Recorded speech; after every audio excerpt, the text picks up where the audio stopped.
안녕하십니까. 물리를 사랑하시는 여러분, 손물리가 돌아왔습니다.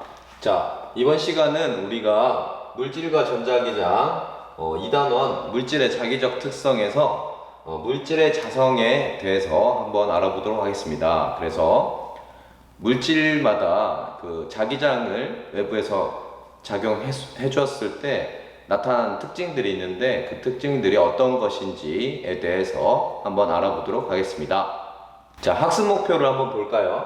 자성체의 종류를 알고 자성체가 활용되는 예를 찾을 수 있다라고 되어 있죠. 자성체라는 것은 자기적 성질을 띤 물체를 자성체라고 합니다. 그래서 자성체의 종류가 세 가지가 있는데 그 세 가지에 대해서 한번 알아보고 그 세 가지가 활용되는 예에 대해서 한번 알아보도록 하겠습니다. 우리가 이전 시간에 배웠던 단원에서는 자기장과 자기력에 대해서 배웠습니다. 그리고 이번 시간에는 우리가 물질의 자성이 무엇인지, 그리고 자성체의 종류가 어떤 것들이 있는지에 대해서 알아보도록 합시다. 우리가 책을 보면 알 수 있듯이 강자성체, 상자성체, 반자성체 세 가지로 나눌 수 있다는 것을 알 수 있습니다.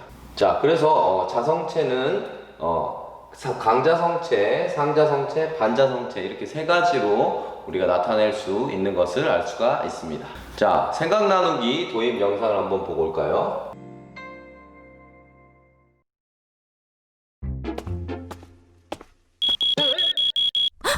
무슨 소리지? 그러게, 어디 불났나? 저 친구 책 대출 신청을 안 했구만.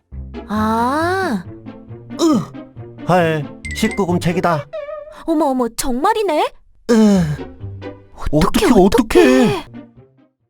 잘 보았죠? 그 도서관에서 책을 대출할 때 보면 이렇게 기둥 모양으로 되어 있는 D자 기둥 모양으로 되어 있는 곳에 지나가게 되면 알람이 울리게 되죠. 경보음이 울리게 되죠. 그 경보음이 어떤 식으로 작동하는지에 대해서 한번 봅시다. 도서관에서 책을 대출할 때 특별한 장치에 책을 문지른 뒤에 건네주는 것을 볼 수가 있다. 이렇게 하지 않고 도난방지 시스템이 나가면 경보음이 울리는데 이러한 장치는 어떠한 원리로 작동하는 것인지 자신의 의견을 한번 써봅시다. 구글 클래스룸에 한번 남겨보시기 바랍니다. 네. 자, 그리고 책 120쪽의 해보기에 보면 여러 가지 물체의 자성을 관찰하는 실험이 하나 나와 있는데요. 이 실험 형태로 그대로 우리가 한번 온라인 계약하고 나서 등교 계약 시 한번 다시 실험을 진행 한번 해보도록 합시다. 그래서 절차를 한번 보면 클립을 실에 매달고 스탠드에 고정을 했어요. 그죠? 그리고 네오디뮴 자석을 가까이 가져가게 됩니다. 그러면 어떻게 되겠죠? 클립이 네오디뮴 자석에 가까이 달라붙겠죠. 그죠? 네. 또한 알루미늄이나 구리, 종이, 유리막대를 실에 매달아서 1번 과정을 한번 반복을 해봅시다. 그렇게 되면 네오디뮴 자석에 끌려오는 물체와 밀려나는 물체, 끌어당겨지는 물체랑 밀려나는 물체가 있는데 그것을 구분을 해보자 라고 되어 있죠. 그래서 클립, 알루미늄, 종이는 네오디뮴 자석에 끌려옵니다. 그죠? 끌려오게 돼요. 그리고 구리 조각, 유리막대는 밀려나게 돼요. 그러면 외부에서부터 자기장을 걸어 주었을 때 자기장과 같은 방향으로 정렬이 되면 어떻게 돼요? 그러면 당겨지겠죠. 자기장과 반대 방향으로 정렬이 되면 밀려나는 것을 볼 수가 있습니다. 그런 식으로 구리 조각과 유리막대는 밀려나게 됩니다. 그죠?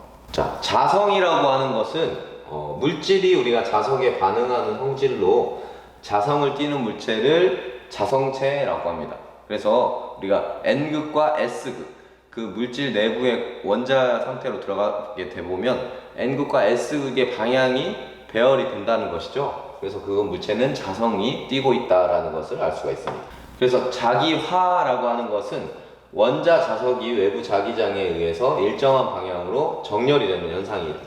지금 여기에 지금 보시면 자기 구역이 이렇게 나눠져 있고 외부 자기장이 없을 때는 클립의 지금 원자 배열 형태를 보면 방향이 일정하지 않죠. 그죠? 방향이 각각 되지만 외부 자기장을 걸어 주었을 때는 정렬을 하는 것을 볼 수가 있어요. 그죠? 자기장이 걸어준 방향으로 우리가 정렬을 할 수가 있는 걸 볼 수가 있습니다. 이것을 자기화라고 합니다. 그죠?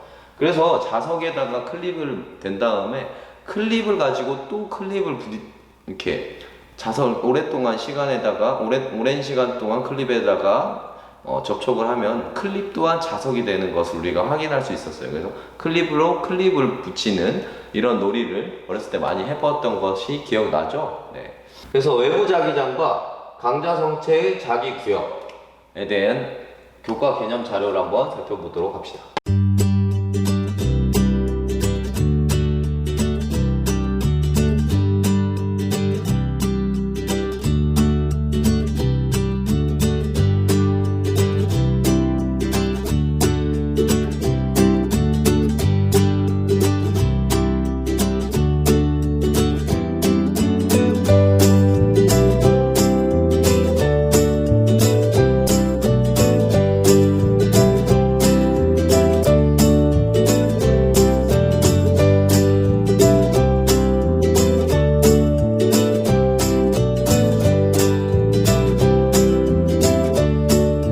보았죠.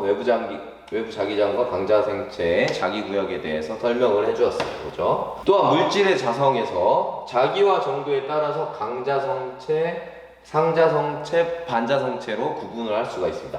강자성체는 아까 말한 대로 자석을 우리가 가까이 했을 때 그 방향으로 자석과 같은 방향으로 자기화가 되고, 자석을 뗀 이후에도 자기적 성질이 남아있는 물체를 우리가 강자성체라고 하고, 상자성체는 반대로 물질에다가 자석을 댔을 때는 우리가 자기적 성질을 띠지만 자석을 뗀 순간은 원래 상태로 다시 돌아오는 것을 알 수가 있습니다. 반자성체는 자석을 대었을 때 반대 방향으로 자기화가 된다는 것을 알 수가 있습니다. 하나씩 한번 살펴봅시다. 강자성체죠. 자석에 잘 달라붙는 물질의 성질을 우리는 강자성체라고 합니다. 그죠? 외부 자기장을 가하기 전에는 원자 자석들이 같은 방향으로 배열을 해 있어요. 그죠? 같은 방향으로. 자, 강자성체를 보면 우리가 자석에 잘 달라붙는 물질의 성질이고, 외부 자기장을 가하기 전에는 원자 자석들이 같은 방향으로 정렬이 되어 있는 자기구역이라는 것을 갖고 있습니다. 그죠? 자기구역이 갖고 있고, 외부 자기장을 이제 걸어 주었을 때는 물질 속의 자기구역이 넓어지면서 자기장과 같은 방향으로 정렬을 하게 돼요. 강하게 자기하게 되고, 자기장을 제거한 뒤에도 자석의 효과가 오래 유지가 됩니다. 그래서 그림을 한번 보면 이런 식으로 되는 거죠. 예를 들어서는 철이나 니켈, 코발트가 되겠죠. 자기 구역이 이렇게 정렬이 되어 있고, 그 다음에 외부 자기장 가했을 때는 N과 S극이 이렇게 외부 자기장 방향과 같은 방향으로 정렬이 되죠.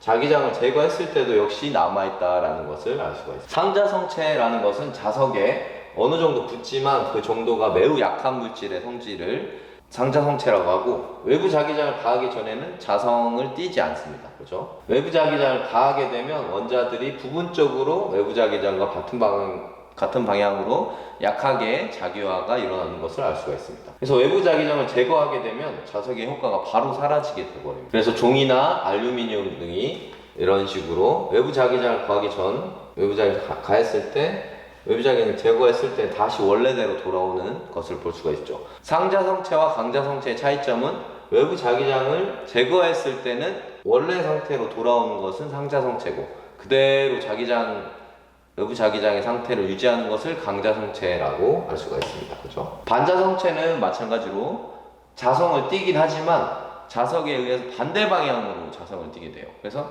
가까이 되게 되면 어떻게 돼요? 밀려나는 성질을 띠게 되겠죠? 외부 자기장을 가하기 전에 역시 자성을 나타내지 않고, 그죠?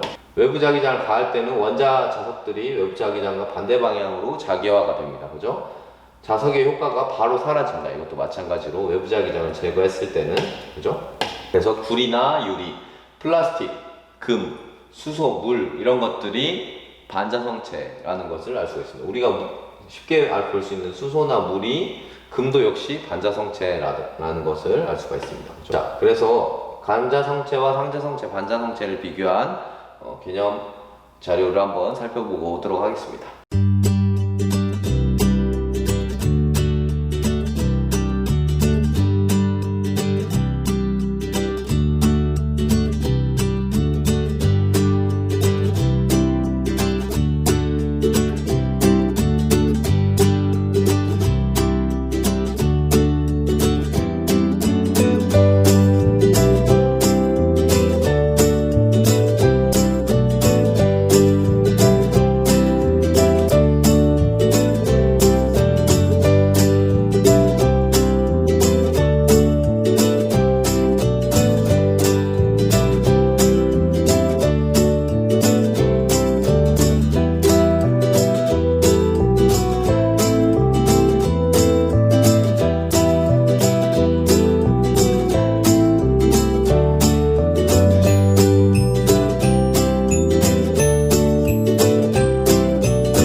그래서 우리가 일상생활에서 자성체가 활용되는 예를 한번 찾아서 정리를 한번 해보는 시간을 갖도록 합시다. 그래서 자, 지금 보면 전자석 같은 경우는 자성체 종류는 강자성체가 되겠죠. 이게 철로 되어 있으니까, 그죠? 고물상이나 폐체장에서 철을 옮기는데 이용되는 것을 할 수가 있습니다. 그죠?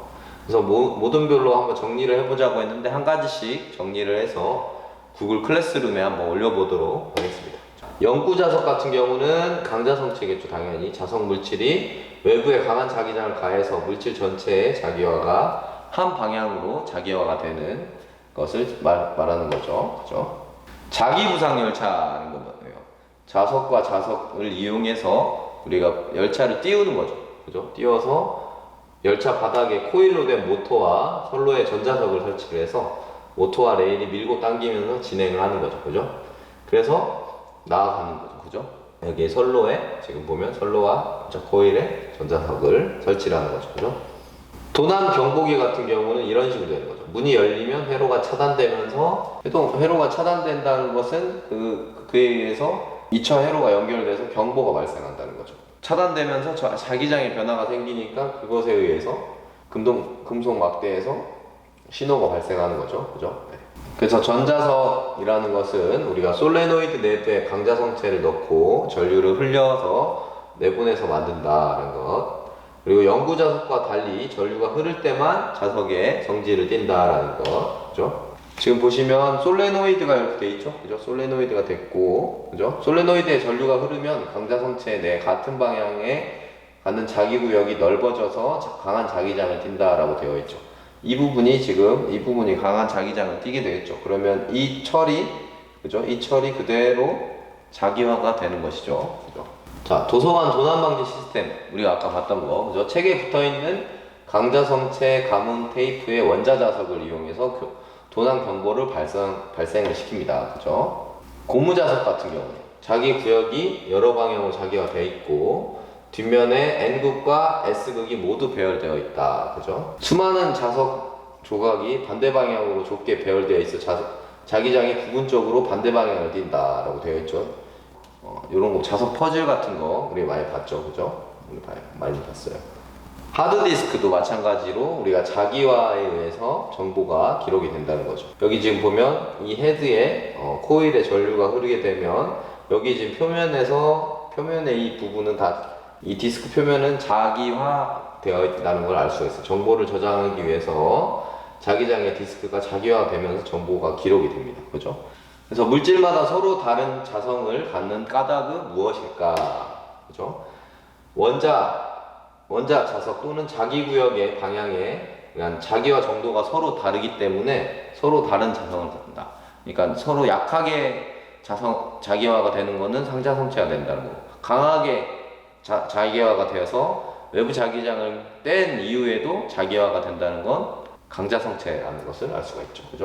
외부 자기장을 가하면 물질 속의 자기구역이 넓어지면서 외부 자기장과 같은 방향으로 정렬되어 강하게 자기화되는 물체를 우리는 강자성체라고 했죠. 강자성체라고 했습니다. 그죠? 외부 자기장을 가하기 전에 자성을 나타내지 않다가 외부 자기장을 가했을 때만 원자 자석들이 부분적으로 외부 자기장의 방향으로 정렬이 되면서 약하게 자기화된다. 이거는 상자성체라는 것을 알 수가 있습니다. 그죠? 자성이 없는 상태, 외부 자기장을 가했을 때는 자석들의 자기장이 외부 자기장과 반대 방향으로 자기화되는 것은 반자성체라는 것을 알 수가 있습니다. 고무자석은 두께가 얇은 광고 전단이나 가벼운 물건을 고정시키는 데 사용하는 거죠. 우리 그 스티커 알죠? 그 스티커가 아니고 우리 통탁시키면 시키는 냉장고 자석, 그런 것들. 고무자석을 이용해서 실생활에서 편리하게 살 수 있는 물건을 한번 고안해서 창의용화 활동하기에 구글 클래스룸에 한번 남겨놓기 바랍니다. 자, 이번 시간은 이렇게 우리가 자성체에 대해서 한번 알아보았고, 다음 시간은 전자기 유도에 대해서 알아보도록 하겠습니다. 네, 지금까지 시청해주셔서 감사합니다. 손물리를 구독해주세요. 좋습니다. 감사합니다.